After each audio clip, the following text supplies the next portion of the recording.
हज़रत बिलाल रज़ी अल्लाह ताला अन्हु उमैया बिन खल्फ की गुलामी में थे और बकरियों को चुराने का काम सरअंजाम देते थे। लेकिन अभी हज़रत बिलाल रज़ी अल्लाह ताला अन्हु ने सरकारी दो आलम हज़रत मोहम्मद मुस्तफ़ा सल्लल्लाहु अलैहि वसल्लम को नहीं देखा था। बस एक दिन एक आवाज मुबारक आई, ऐ चरवाहे, क्या तुम्हारे पास दूध है? जब हजरत बिलाल रज़ी अल्लाह ताला अन्हु ने वो आवाज सुनी तो देखा तो वो सरकारे दो आलम हजरत मोहम्मद मुस्तफ़ा सल्लल्लाहु अलैहि वसल्लम थे और साथ में हजरत अबू बकर सिद्दीक रज़ी अल्लाह ताला अन्हु भी थे और वो मुकाम गारे हिरा का था।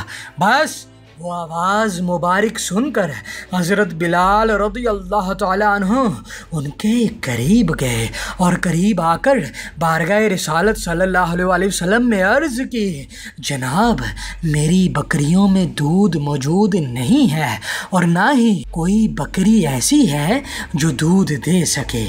बस ये सुनकर नबी करीम सल्लल्लाहु अलैहि वसल्लम ने इरशाद फरमाया, अगर इजाज़त हो तो सामने वाली बकरी को ही देख लिया जाए, हो सकता है इसमें से दूध मिल जाए।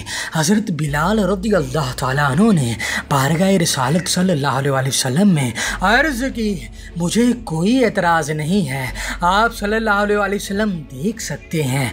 आप सल्लल्लाहु अलैहि वसल्लम ने फरमाया, इजाज़त देना तेरा काम था और दूध देना अल्लाह पाक का काम है। बस जब सरकारे दो आलम हज़रत मोहम्मद मुस्तफ़ा सल्लल्लाहु अलैहि वसल्लम ने बकरी के थनों को अपने हाथ मुबारक लगाए, बस उनमें से सरापा दूध जारी हो गया। उसी दिन हज़रत बिलाल रज़ी अल्लाह ताला अन्हु नबी करीम सल्लल्लाहु अलैहि वसल्लम के आशिक हो गए।